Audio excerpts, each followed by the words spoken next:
Welcome to another episode of Million Hour Life, the podcast about everything longevity related. Our goal is to live 1,000,000 hours long while helping people get information that can hopefully help them live 10 years longer in a more healthy way. So if we accomplish that and get 100,000 people involved in Million Hour Life, we could create 1,000,000 years of life on Earth additional while selfishly figuring out how to live to be 115. So today we welcome someone that I'm honored to have on Million Hour Life. His name's Kenyon. He's not only a performance coach, but he's worked with some of the greatest athletes in NBA history. So I want to start, though, Ben, with just talking a little bit about where did your inspiration come to be a high-performance coach? When did that start in your life? Yeah, so first, thank you for having me. You know, when we connected, you hit off right away, and I'm so happy that you actually have this platform so everybody can kind of get the energy from our conversation that we had. But to your first question, honestly, performance was integrated and interweaved into my life early, right? I was about 13 years old, 11 or 12, maybe actually 13, I think, where I started to work out and live in the weight room because I knew that was an advantage for me as a basketball player growing up. And so ever since then, I said, hey, I'm going to be a coach of some sort that helps out if the NBA doesn't work out, right? I want to be able to figure out how to continue to help high performers. And the fun part is, many years later, I look up and I'm in the space of helping high performers be great. I'm so blessed to have worked with MVPs, Hall of Famers, like you said. But it started when I was about between 11 and 13. Man, it's so smart that you had a head on your shoulders at 11 to 13 where you realized, I want to be an NBA player, but I really just want to be involved somehow in basketball at a high level. Yeah. So, 1 out of 1,000,000 get to be in the NBA. But if you just stay diligent at a craft that not everybody's trying to be a high performance coach, you get your goal without probably the goal you really had in mind at 11 to 13 years old. So that's awesome.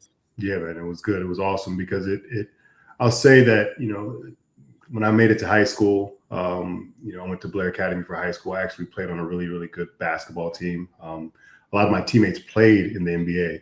And so I got to see people at the age of 13 and 14 years old, way before they made it to the NBA as NBA players. And just saying all right, I'm not saying I'm not as good as them, but you saw the competition. I saw the competition, right? I didn't have the 7'2" wingspan. I didn't have the natural ability to touch the top of the backboard all the time, right? I had to work hard, be gritty, and focus on my skill set. Versus what I saw Luol, which I love him to death. Him and Charlie. Luol Deng you played with? Yeah. Luol, oh shoot, love him to death, man. But so talented, especially starting basketball so late in his life. So talented, and not too late. I mean, he started at 13, right? Okay. And so he definitely showed up. I remember the first day we had open gym when he first came to the States, and you immediately saw an NBA player. He was 6'6" at the time. And you saw this 13 or 14-year-old, kid do this no-look pass full court. And you're like, what was that? But then you saw it again and again. Yeah, it wasn't luck. It wasn't luck, right? And then by the time I was a senior, he was a junior. He would have quiet nights of 45 and 25. And so I was just like, okay, there's a difference to this. Yeah, right? Yeah. He's an NBA player. Yeah, I'm happy to see it. But what they say, man, they say the best players aren't usually the best coaches. And the guys who had to work hard just to be on the team are the Steve Kerrs of the world, the ones that they weren't Michael Jordan. Michael Jordan couldn't coach himself out of a wet paper bag when he coached, For sure. But a guy like Steve Kerr, who was just the, sixth man, ends up being the best coach, which sounds like the journey you went on too. So tell us about your journey. Your journey, I think, started at George Washington as you went there as a player? No. So I started at Adelphi University. Okay. Division II basketball. Went from Adelphi to GW as a grad student. Gotcha. Left grad school after 1 year to go work at University of Florida with Billy Donovan as an intern. And that was an amazing year. That was right after their back-to-back national championships. And then from there, went back to GW to be, the head strength and conditioning coach, eventually assistant AD that oversaw all of performance. The guy I worked for ended up retiring and, recommended me for the job because I've worked at such a high level. He said, hey, man, you got all the reps, everybody here. Let's figure out how to, get you into this space. And then from there, I went to the Portland Trailblazers and started to work with them. Dame Dallas, CJ McCollum, Terry Stotts, really, really awesome organization. Did that for about 7 years and then came out here to Philly to work with the Sixers, worked with Doc. He hired me out here and so blessed to work with Doc, Nick, Terry, all the head coaches that I kind of connected with, throughout the years and had a great run. Again, helped be an MVP during his year. Tyrese Maxey, so grateful for that young man, being able to actually work with him as a rookie, all the way up to where he's like a full superstar now is cool to see, just to continue to flourish. And just honestly, I'll say the Sixers organization really helped me out because I launched a book called Climb, and they really, provided all the resources for me to now put it out there. They knew I really wanted to impact leaders, not just within the organization, but outside as well. So they set me up with media. They put me in rooms that pretty much only players had access to, right? And so it was really, really just a blessing to work for that organization and still be connected to them. That is awesome because, you work with the players. You would think the players would like and trust you enough to get you in that inner circle. But when the organization as a whole says, we see what this guy's doing for our players, let's get him in front of more people. That's got to be a pat on the back that helps you not feel like, what do they call it? Imposter syndrome. Like, no, I deserve to be here, man. The high ups of the organization are putting me in these rooms. That is awesome.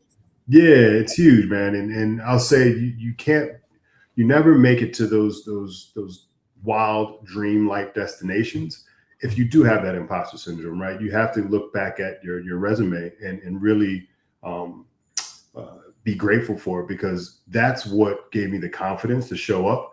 And they saw that every day, right? They saw the passion, they saw the drive that I had for, the job that I actually had to show up and do, for working with the guys, making sure that the culture was set, right? Bringing big energy every day. I was the guy that always made sure that, if we're starting to take a dip, not just from the weight room, but in the whole training facility, we figured out how to actually, positively take the next best step. Because again, the season is long and you've got to endure a lot, mentally, physically, spiritually, emotionally. So again, they saw the consistency in how I showed up and they were able to actually support, which was huge. And when you talk about the organizations that you worked with and at the times you worked with them, like you said, Damian Lillard, Joel Embiid, Tyrese Maxey, McCollum, like you worked with 3 probable Hall of Famers, 1 or 2 definite Hall of Famers. And when it's all said and done, could be 3 of the top 100, 150 players ever in the NBA. Yeah. What was the thing you learned most from those already high-performing athletes? Consistency is key, right? Find your system, find your framework, find what works for you and stick to it. And then the next step is, build a team around you that aligns with your purpose, your mission, your vision, and not just from the basketball standpoint, but from the personal one as well, right? Having the right group of people around you allow you to do what you do at the highest level, right? And kind of allow you to put all the other things, not necessarily fully down, but not worry so much about it. And then the last piece, you have to have this overly obsessive energy about what you do, right? You have to be so fired up to go do it that it makes people kind of a little unnerved or like they feel like they need to do better, right? They feel like they need to step their game up. I saw Dame during the summertime get up super early and work out, like he was still trying to make his rookie deal, right? I saw Tyrese, continue to get up and do certain things where you're just like, hey, man, like you're here now. You don't necessarily, it's like, no, this is my pattern, right? And I think that's the piece where a lot of people fall off is that, they see, I'll use this for an example. If Tyrese is getting up at 6 a.m. to go work out, cool. if your time to work out is 10 o'clock, cool. Be consistent with that. Yeah. Right? If your time to work out is 7 p.m., cool. Be consistent. Whatever it is, like I should catch you in these spaces with or without a coach, right? You should always be on whatever timeline that fits for you. And I think a lot of the times the high performers that really want that next level, that Hall of Fame type energy, they don't realize like individuals like that, they've put themselves in positions where like they can't really miss, right? They've surrounded themselves with people that are always saying like, hey, am I meeting you there at 6 or what are we doing, right? They've brought in experts that they know will help them get to that next level, and whatever it is, right? Finance, business, right? Sports, whatever it is, they're going to surround themselves with people that are going to help them continue to be sharper and sharper over time. And I like that you talk about consistency, and like, it's not consistent that you get up at the time Dame Lillard gets up to work out. It's just important that whatever you think you can continue to do for a long period of time, you do it, and you do it consistently. So I like what you're talking about. Like, if you got to work out at 10 p.m., work out at 10 p.m. Just always work out at 10 p.m. If that's your time, just stick to it. It's not as important when you do it, is that you continue to do it. And so how I frame it these days is I talk to people about how they can prepare, perform, and recover, right? And it's simple system that, again, figure out what preparation looks like for you. Go do it, right? Even if it's just one thing, right? Meditation's a big thing, right? So if it's meditation, sweet, go meditate for 1 minute, knock that out. You do that every day. Perform. What does that look like for when you show up? If we go to basketball, is it going to get 5 rebounds? Is it going to get 5 points or whatever it is? Can you do that consistently in the game when you need to actually go shoot?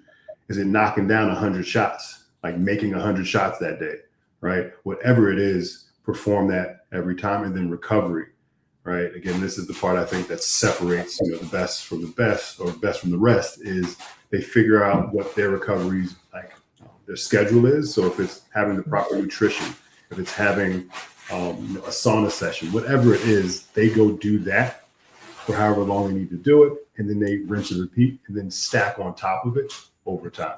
That's what I was going to say. Do you see it being more important for some? I mean, not talking about an NBA high performer now. Yeah. Now we're talking about someone like you would have in your Climb Cohort, the 12-week program that you designed that we're talking about. Mm-hmm. Is it more important for someone, or I should say, do people typically get better results by changing a lot and just committing to it? Or is it stacking that is a bit like change one thing about your life every month over changing 10 things and trying to keep it consistent over a long period of time? Yeah. So I always tell folks, try not to do the big swooping change, right? Try not to just swing in one direction. Try not to just pick up a brand new diet and go do that thing just because it's hard to sustain that. Right. So going back to just small, consistent wins, habit stacking, doing things that from a psychological standpoint, you feel good about. Right. You want to make sure that you can actually digest this new goal, this new habit, this new idea. So, again, one thing in each category, and prepare and perform and recover, for me, is more than enough for business athletes, for people out or everyday athletes out there trying to actually compete in their space, and then look up in 30 days and say, all right, what do I need to let go of? What do I need to double down on so that I can continue to go in this direction? And the last piece is just like, give yourself grace, right? Know that you may, stumble, fall, backtrack a little bit, but ultimately what I've seen, again, not just from the best, but from individuals that are trying to now take that next step, is that they look up and, within 30 days, and they're like, holy crap, like I'm actually doing things that have made me pivot in a whole different trajectory or a whole different direction that allow me to now actually look at my lifestyle as different than, what I used to do in the past. I love something that you said right there, because I've been a believer in don't just try and do 10 things at one time. I like to do it that way. I'll set my goals in the beginning of the year and I'll add things quarterly. But I like what you said, look at it in a way of add something, and what are you going to subtract when you add something that's going to be a double benefit? The benefit of what you're not doing and the benefit of the thing that you added. I like that even better, because I usually try and take everything bad out and then add one thing little by little, but might be a better plan to add and subtract at the same time. And then there's one extra piece to it. You add, you subtract, right? And then you find community, right? That's actually going full-fledged in that direction. So that goes back to like the Climb Cohort, right? Yeah. With that whole setup, we're focused on food sensitivity. We're focused on doing a full nutrition reset and making sure that we pay attention to inflammatory foods that slow us down, that give us the brain fog, that don't necessarily allow us to be as efficient as we can be, right? When you join the cohort, you're joining in a group of people that are all thinking the same. I want to get better. I may be here, right? Or another person may be all the way up here and they've experienced certain things. Like, let's talk about Jeff. Jeff has gone through so many things, right? He is dialed in, but he's in the program. Why not ride that wave, right? He may be able to give you some information as a person that just started that can help you actually skip a couple of steps, right? So put yourself around a community of people that are just trying to get better at that one specific thing, and watch how quickly and efficiently you change your lifestyle. Love it. And I'm committed to Climb Cohort, just timing wise, because of vacation, I got to do it on the next round. For sure. But, one of the things that I love about what you're doing is that you're starting it with the MRT food sensitivity test, which I want you to explain a little bit. But I love the idea of, what you don't test, you can't measure.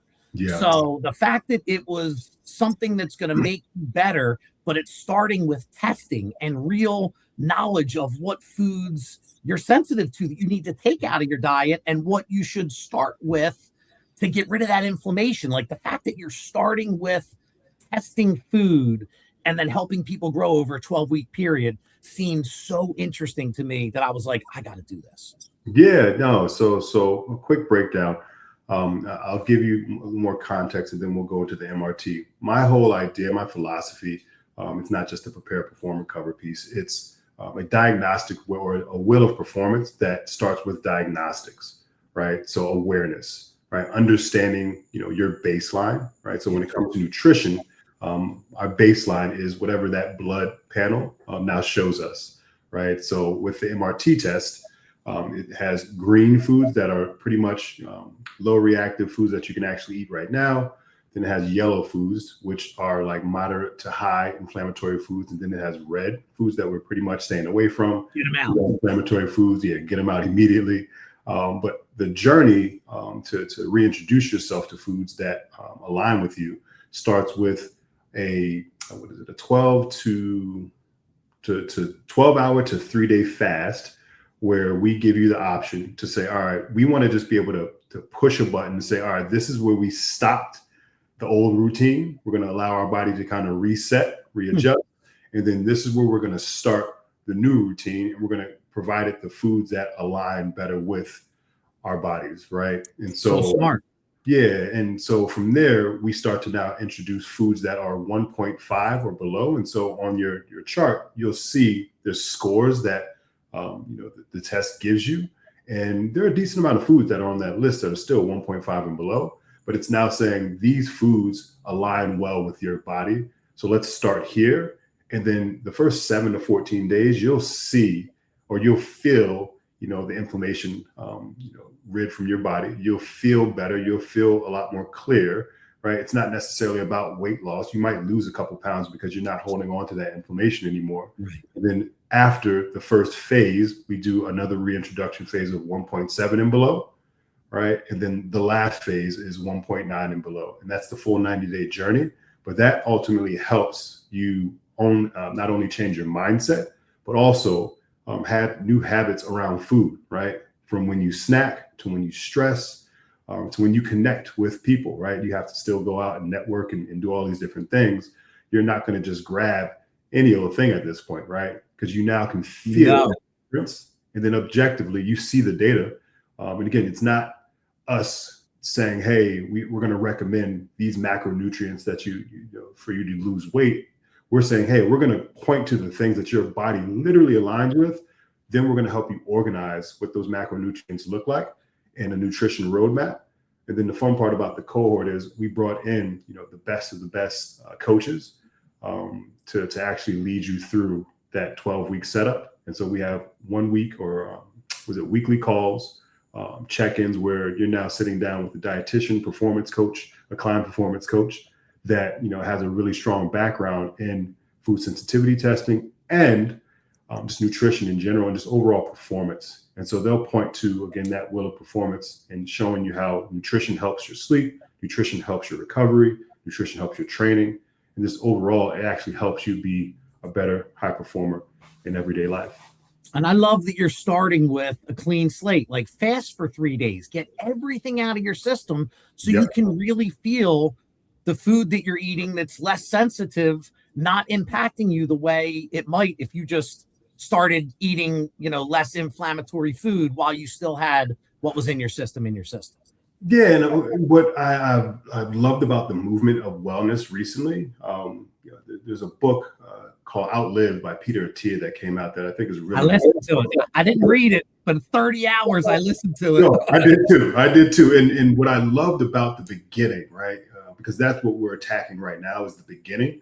Yeah. He talks about we could avoid chronic diseases later in life if we decide to become more aware of what we're putting in our body, right?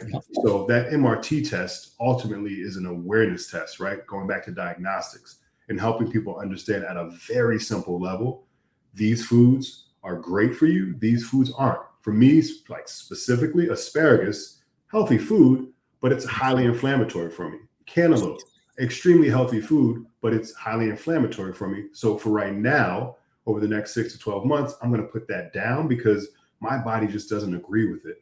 And if I continue to eat it, let's just fast forward, a few years, maybe I put myself in a space because I have a lot of metabolic waste, right? My body's not breaking down sugars as efficient. Maybe I'm now pre-diabetic, right? Because I didn't decide to put down X, right? So we're not just thinking about performance, we're thinking about overall life, longevity, right? And availability for the things that we want to now be able to show up for. We work extremely hard, to do the things that we do, especially as high performers, and to have a lifestyle that we want.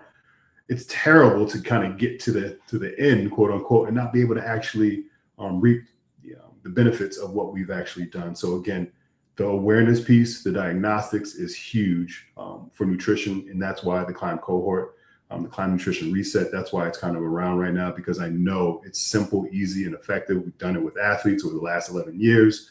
It helps them obviously show up not just at the beginning of the season, but at the end, right, when they need to be most efficient because that's the big money time.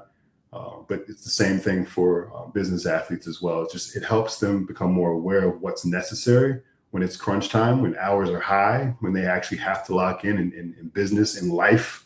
Personal life is actually throwing a lot at them. These are small, structured steps that allow them to now achieve and win in that moment.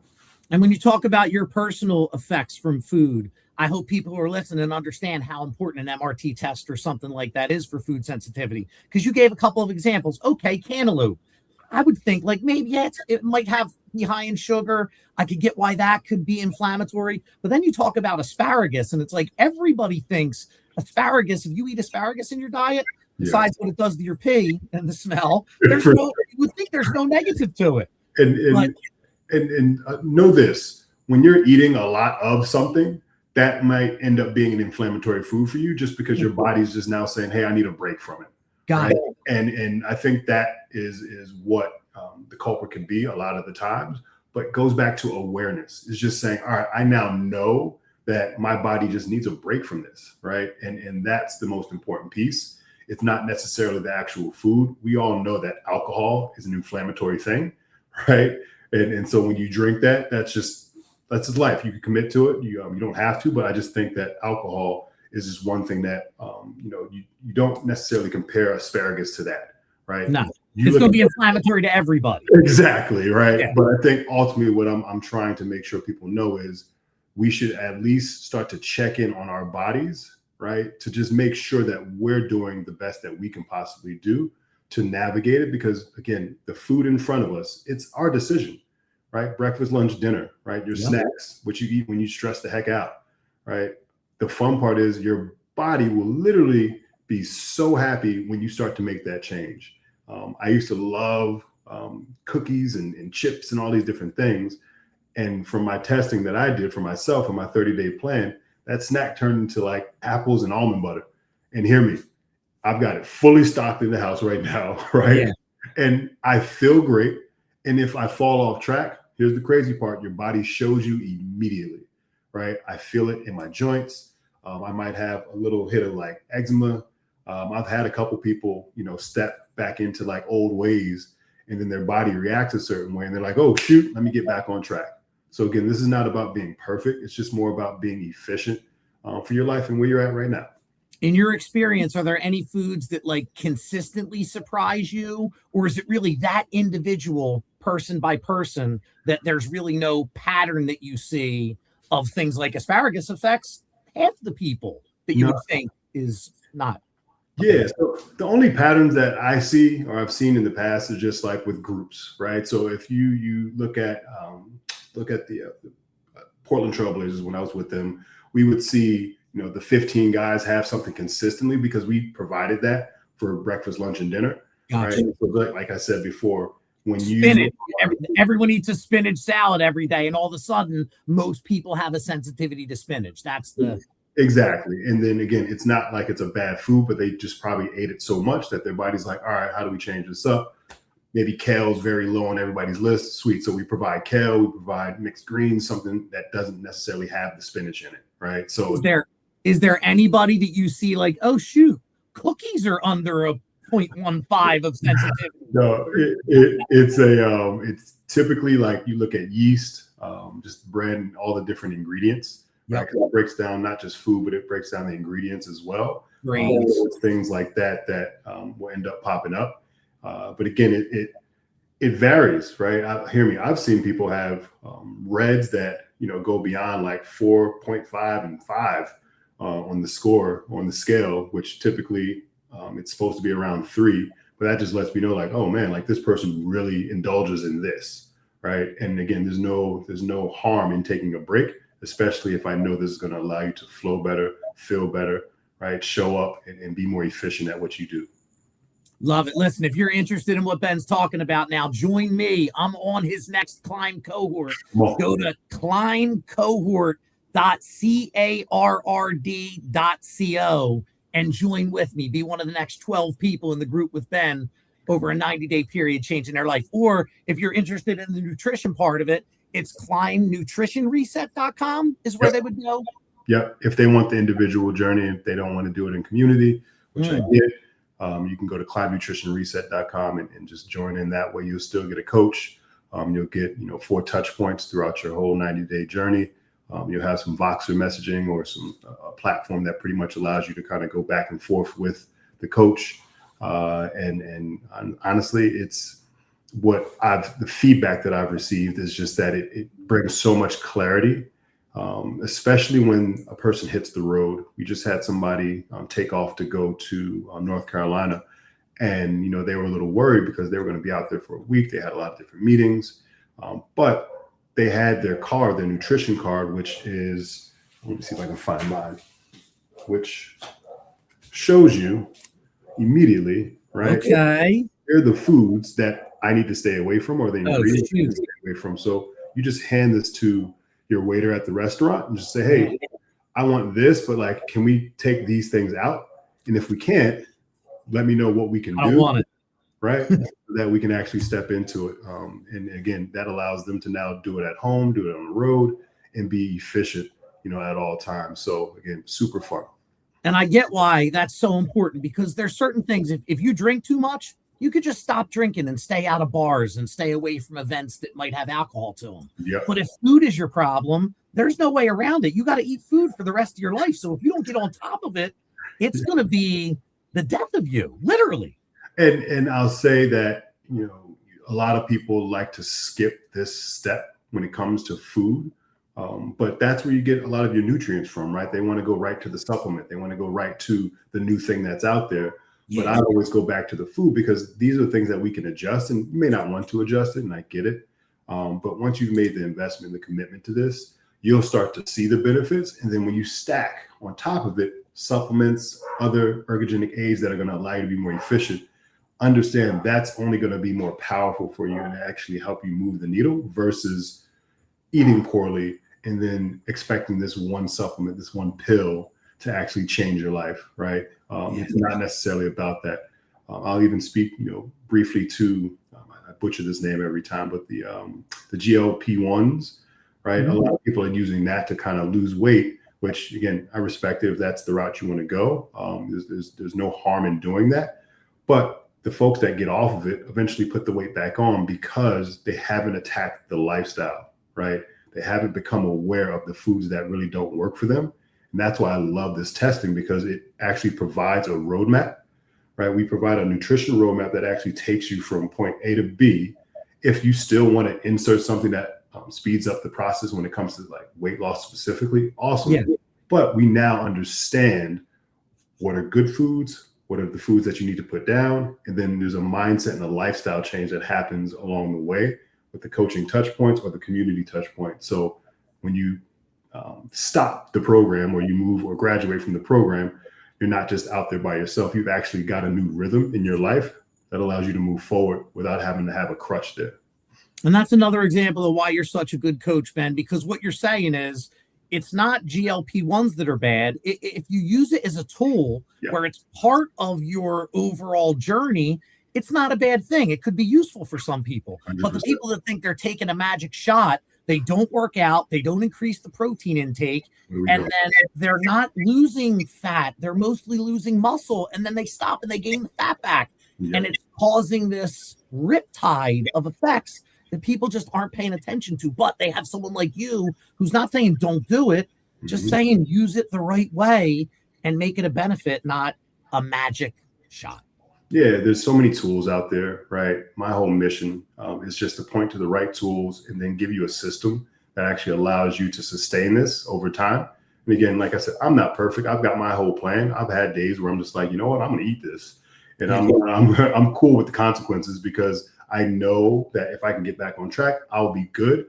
But I have a plan, right? I have a system that I know, again, I can rinse and repeat and go through consistently, now and in the future because of the diagnostics that I've done, right? Because I love that I love that you're offering this both as an individual on Climb Nutrition Reset or on climbcohort.carrd is the way I want to go because, I get it that some people feel like they need to do things individually, but I feel the benefit of a group and accountability because I'll be honest about myself. I have an amazing protocol that I follow 70% of the time. And it's why I'm not in the shape I need to be in, because I need to get to the point, like you're saying, nobody's perfect, but I need to get that 70% to 90%. And having a group to be accountable with just seems like such an important thing that might personally get me over the hump. Do you see that a lot in people, that group and that accountability, and like the Facebook group that you create where people can communicate when they're going through it is critical and important for a lot of people, like it feels like to me? It's huge just because you build relationships. Again, I'm going to go back to Jeff, right? And you know Jeff well. Since kids. Yeah, right? You don't want to slip up when you're around him in a sense where just like, hey, we both made this commitment.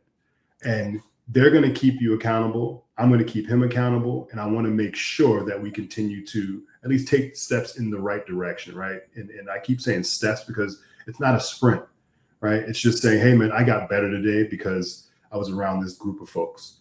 I know for a fact that there was a couple of clients that I had that were on the individual journey that wanted to join a group specifically for that, right? They want to be around other high performers in other industries because they're like, hey, I know my space well, but I just want to see what other people are doing. And again, the nutrition portion for me is a great common value because now that's an easy conversation you can have, right? That's an easy, hey, let's meet up and do a quick little bike ride because that maybe leads to fitness. That may lead to recovery. That may lead to other things, maybe business deals, right? I love the community piece because, again, that one bucket that you're pouring into will end up pouring into other things, especially because now I see that you're on the same page. Again, completely different, scope of life. I'm training for high rocks. You might not be training for high rocks in such a crazy event, but you're still training for longevity, for health, right? Making sure that you can actually continue to compete in your life. And I think that we always want. So again, the Facebook groups, When I'm in a group for a specific reason, it really helps. But if it's kind of general and it doesn't really allow me to feel, the impact that I need immediately, it typically doesn't work. So again, the food sensitivity, the specificity of what we're doing within nutrition, I think is going to be the reason why this is such a great group. And I love that you use Jeff as an example of accountability. By the way, we're talking about Jeff Pacell from Pacell Financial, who is, if you need a financial planner, there's nobody in my mind that's better than Jeff. And I tell everybody this. The reason I use him as a financial planner, known him since we were 6 years old. He was the most honest guy growing up in sports, and it drove me crazy. I was the guy that took every advantage I could take to try and win. And he was the guy who the ref in soccer would say, out of bounds, it's my team's ball. And Jeff would go, I got to be honest with you, that went off my foot. And I'd be like, hey, it drove me crazy as an 8-year-old, 9-year-old kid. But now that I'm older, I'm like, who else could I trust? Hey, couldn't even lie to the ref when we were 9 years old. You can lean into him. So that's awesome. And, I hold myself like, my financial future, it should be 100% about me. But the truth is, part of why I try to save properly and prepare properly, I want Jeff to see what I'm doing, because when Jeff goes, yeah, you're on the right track, I know I'm on the right track, which is why when he was involved in the cohort right away, without even knowing Ben and doing much research, I was like, I think I'm in. I need to do this. I love that. Yeah. Can we pause for 2 seconds? I got to get this. I thought I had my charger charging. Absolutely. All right. So I want to talk a little bit about your thoughts. You had mentioned supplements. Yep. What are your thoughts on supplements? And are there any that you think, like, for example, a creatine? Should everybody take creatine? Or is that something that you should test to see if you need it or don't need it? Yeah, so that's a great question. So I'll say yes, creatine should be taken by everybody. You got to figure out your dosage and your purpose of taking it. But I know it helps with brain health, focus, clarity, all that good stuff. And also when it comes to muscles, it just helps with that overall uptick and being more efficient. I hear 5 grams, but you're saying not everybody's dosage would be the same. I've also heard other people say go up to 20 grams. I go to 10 or more. If I get over 10, I'm in the bathroom all day. So I don't know if that's my body or. So I can't prescribe a specific amount just because I think, again, it all depends on your goal. We're not doctors either, so I get it. For sure. And I come from a community on the nutrition side that like they really do the research. And what I've seen is that, time after time, the research has always pointed back to like, yes, do it. Yeah. Even if you're not trying to, put on weight or build muscle, just because it helps with just overall body health and again, clarity, brain health. Brain health. Yeah. No one thinks of that. Everyone thinks of creatine as just, helps you get water in your body to have bigger muscles. And it's like, that's what creatine was 30 years ago. For sure. And so again, the research that I've seen and continues to kind of come across my plate is, the fact that it just helps you become more efficient. But let me go back to, the basics. Like a lot of the times you're getting, if you're eating, animal proteins, you're getting the right amount of creatine, right? This additional, add-on that you're kind of going with the scoop. I just think that's a person that decided to take it to the next level. And they're now saying, all right, I've got my normal stack, right? My food is dialed in.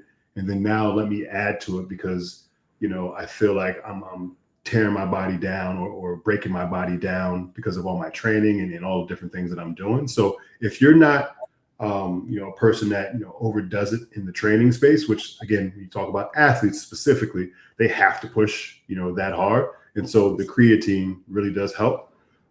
If you're just kind of living, just let's just say, at a 6 out of 10 type of life when it comes to your physical training, know that it's going to help, but like go back to your food, right? Make sure that you're actually getting the macronutrients that you need and don't just use a supplement, creatine supplement, as the replacement for creatine that, shows up in animal protein. Makes sense. Start with your food, fix your food first, and then supplement. Don't just like the GLP-1s, don't just use a supplement as the magic. Now I don't have to worry about my diet because I'm taking creatine. So that makes sense. Yeah, and I just it's really good to have the information about it and know it, but a lot of the times, there's these swings towards a specific thing in the world, right? Like there's these fads. Creatine isn't a fad. I just don't want you to get caught in that wave of when it becomes the hot topic, and now you're crushing, that one supplement, and there's other things that you could possibly be doing to upgrade, the level of creatine that you're actually getting from, the food that you're eating every day. And with the food testing done through Cohort or the personal one-on-one journey, does it take into consideration what you should supplement, or is it really just no, strip everything out, let's figure out the food? Then once you got the food figured out, then the next step would be what you need to supplement that the food's not giving you. Yeah, so this tests about 170 different foods. It throws in some ingredients as well. Just looking at this one small card that I have in front of me, like I see salicylic acid that is actually in some sort of veggies, some fruits, and that's red for me. So that just I did a deep dive into that, and all that told me was, oh man, there's certain fruits and veggies that I'm probably eating right now at a high rate that I probably just need to put down for a little bit. But again, it doesn't do like a full ingredients deep dive on like specific supplements. There are tests out there that do that, but that's not what we offer right now, because again, I'm focused on the foods. What is it, that pyramid that everybody sees kind of growing up. It just got flipped upside down. Yeah, I just want to see it and just like understand, like, hey, here are the things that align with me, right? And keep it very simple, because again, once you start getting into the supplement world, I still think you got to go back to diagnostics, right? Go look at your blood test that you might get annually from your doctors, right? And see where your vitamin D levels are, right? See where your calcium levels are, right? Those are things that, supplementation can definitely help, especially if, like, I was living in Portland. It's a very cloudy city. Oregon in general, just a very cloudy state. And vitamin D levels are just down, amongst everybody out there. But African-American, they're even lower. And that's just the thing, right? And so now for me to take vitamin D supplementation, it makes sense, right? For me to now go get, some extra calcium, for me to actually do certain things specifically because of my blood test, right? It's now telling me this is a good path to go down versus me just saying, oh, shoot, that'll be really cool to enhance this. Let me start to take that, because you end up taking this full stack of supplements that don't really dissolve in your body because your body may not even need it. And so, again, I just try to go back to being more efficient, because, what good is it to have all these expensive supplements, sitting on your counter, sitting in your gut, and your body's not really even taking them because it doesn't need it at the time. I love what you're saying, man, because I'm a huge believer in first start with testing again, blood test. I get it done every 6 months, and I study it, and I make changes that affect what I have negative in my blood. And over a 2-year period, I've changed my blood tests to everything being red or yellow to everything being green. But it was only because I tested. It wasn't because I did research online. I literally looked at what was wrong and fixed it over time. So, and you're a great coach for this reason. You coach people in the NBA. Well, the truth. And that's that if you don't start with the fundamentals and you just try and build on, wanting to dunk a ball and shoot from 3-point, and you don't work on your foul shots and work on your fundamentals, you're not going to be good. And that's the same thing it sounds like you're saying in life. Well, because I care about crunch time, right? I've seen, the best of the best in multiple industries. When things, get tight and the pressure's there, you rely on what you've built a solid foundation on, right? And that's typically, what you've now studied and you've practiced time after time, right? And so just like you said, you made those adjustments once you saw the data, right? Because like, this is not good, right? Being in the red here, year after year, is probably not going to lead to something that allows me to feel good at the end of it. So let me now take my understandings and execute the way I know I can execute, and then just rinse and repeat over time. Because eventually, when life comes at me and tough times happen, I'm able to still sustain that, right? An awesome not necessarily quote, but something Doc would say during our playoff runs was, I don't necessarily need you to do more because it's playoff time. I need you to actually do what you do well, right? Focus on those specific things, right? Maybe even trim down what you do and just get really dialed in on those super specific things, and then let that take us to the next level, right? We don't need you to do more. We need everybody on this team. We need everything in our body to do what it's supposed to do, so that as we step into the pressure moments, the ever-changing environment, the chaotic, times in our lives, that it can step up and do the things that it needs to do. I love that you mentioned Doc Rivers. He is an amazing coach in my eyes. I watched the documentary on him that was just when he was with the Celtics, that was just so powerful that I was so proud to have him as a coach in Philly. Yeah. Any other coaches you can recall working with that you think like, man, these people changed people's lives because of what influence they had over sometimes people that are already multimillionaires making more money than the coach, but they can actually affect change? Yeah, all three of the coaches I worked with, from Terry to Nick to Doc, all amazing. I think the cool part about all three of those guys, they won championships, and they did it differently, right? Terry won his championship when he was with Dallas as an assistant. Doc obviously won it as a head coach with the Celtics, and Nick won it with the Raptors when he was with them. And what I appreciated about that was like, they all have different systems. They all have different personalities, right? And so it brought out the best of individuals based off of what, they were offering to people, right? How they showed up at practice, how they handled things outside of practice, right? That right there, for me, was what I appreciated about being in that high-performing environment, because it gave you space to honestly be you, but be you that actually fit that system, right? And allow that system to move forward. So that's the one thing I admired about all three of them, is just that they all wanted you to do what you're supposed to do, right? Because they understood that, performance was a part of the wheel, right? It had to be, because, it wasn't just about basketball, right? Basketball embodies, performance, business, right? Making sure that your emotional IQ is a certain way, making sure that you're handling things off the court a certain way. Like, that's all basketball in the professional world.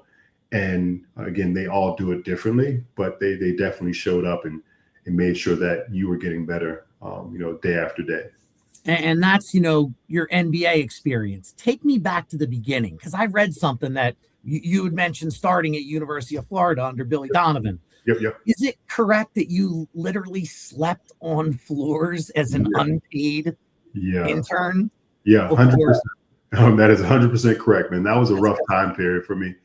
Sure. But I'll say that I recently heard somebody say, like, the worst years of your life end up being some of the best years of your life. And I can honestly say that happened then. That sleeping on the floor moment, during that time, my pops passed away. My grandfather passed away.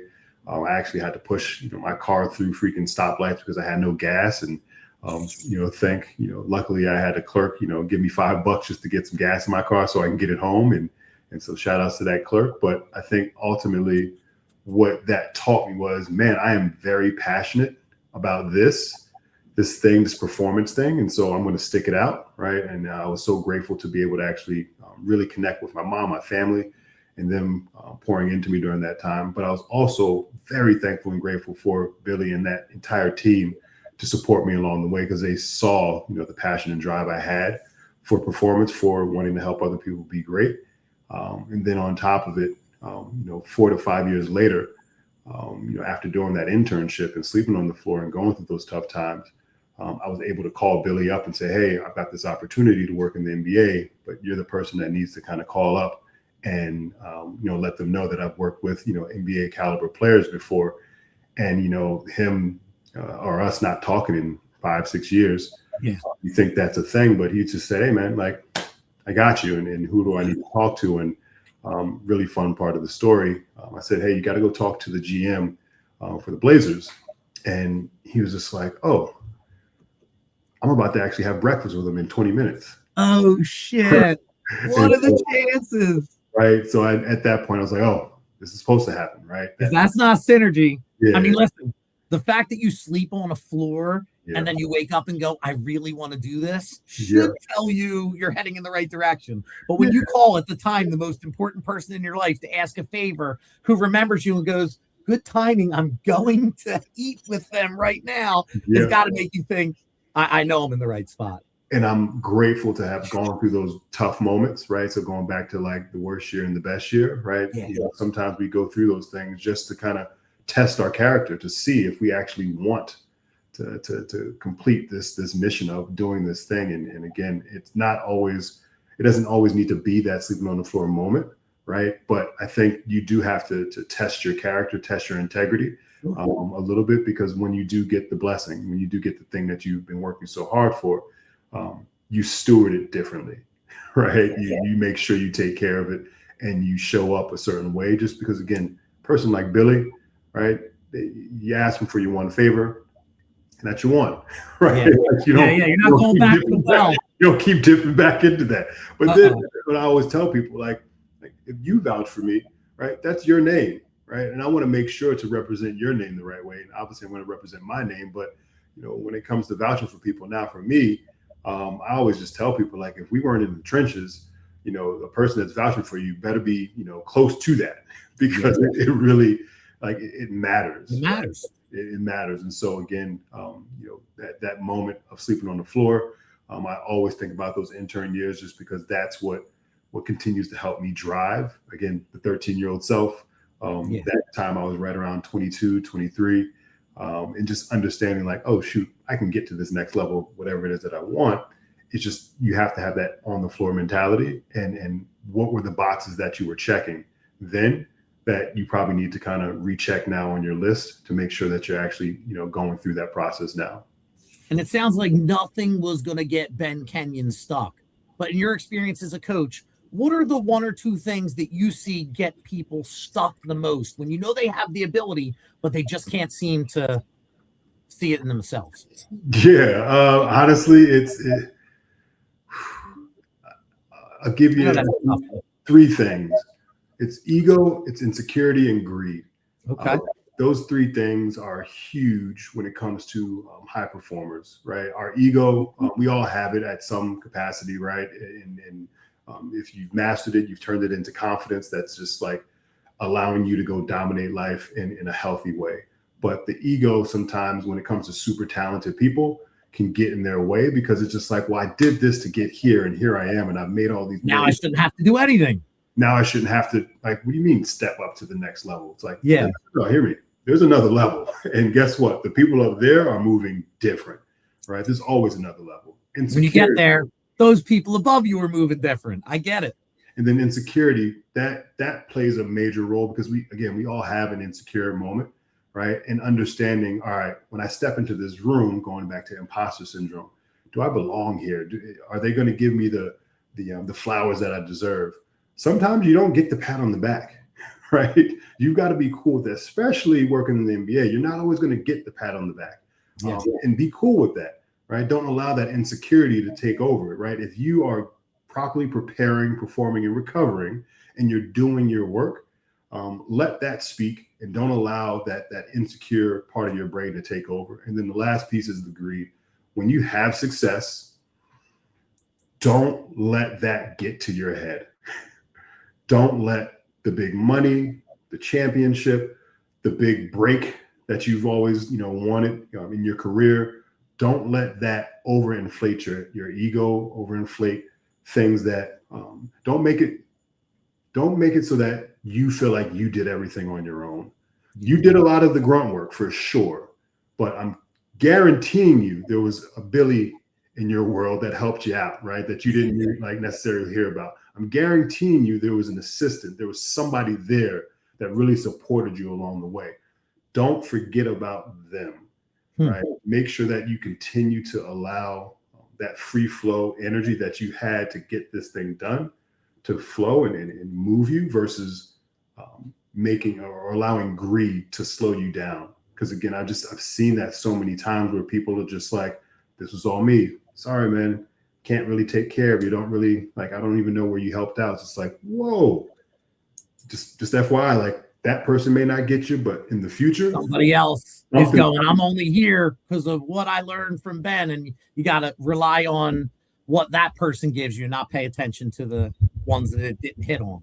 Yeah. And I've seen it so many times. And again, I use the word humble in a respectful way of just like, make sure that you're grounding yourself, humbling yourself consistently, because when you do have uber success that maybe you never even fathomed before, right? It's so easy. It's so easy to now say, oh, I've got this new group of people that I'm around. I've got this new lifestyle.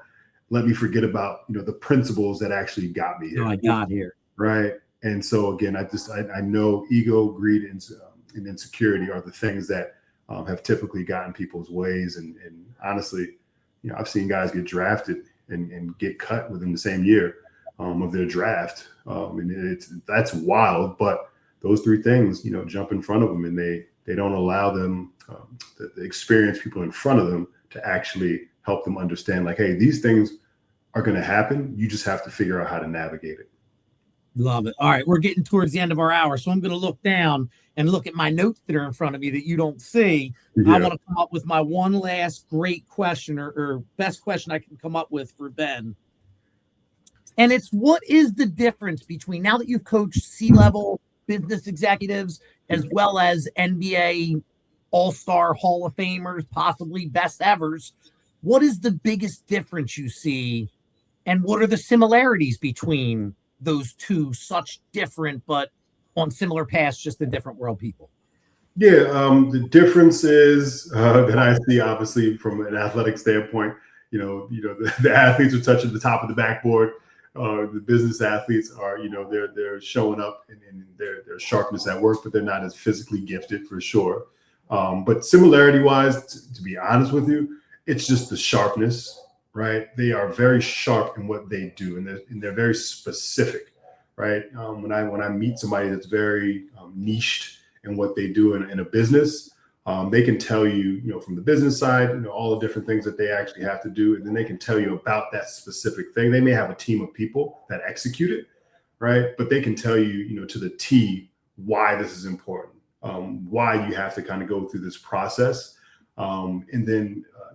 Another big similarity is that health is wealth, period, right? So it's not necessarily for them just to be in shape, but their family, right? Their friends, their community, the people around them. They always want to figure out ways to help people in that space because they see that reciprocation. And it's not necessarily from that person, but just from the world, from God. He pours back into you at one point.